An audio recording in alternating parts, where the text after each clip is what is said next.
সকলকে জানাই রাধে রাধে। আগেই তোমাদের বলেছিলাম আমার খড়ার শহরে চলছে এখন 24 প্রহর উৎসব। আমাদের 24 প্রহরটি টানা 8 দিন ধরে চলে। আজ 24 প্রহরের চতুর্থ দিন।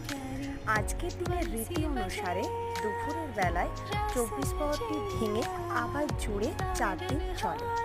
এই নিয়ে 4 দিন মোট 8 দিন আমাদের 24 প্রহরটি হয়। আজকের দিনে গোটা খড়ারবাসী প্রত্যেকটি মানুষ প্রত্যেকটি পরিবার থেকে যায় হরিলোট দিতে।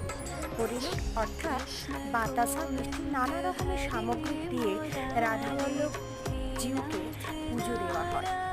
আর এইটা খুব মজার জিনিস। পুরোহিত মশাই ওই পুজো নিয়ে রাধাবল্লভের কাছে পুজো দেওয়ার পর সেখান থেকে কিছু প্রসাদ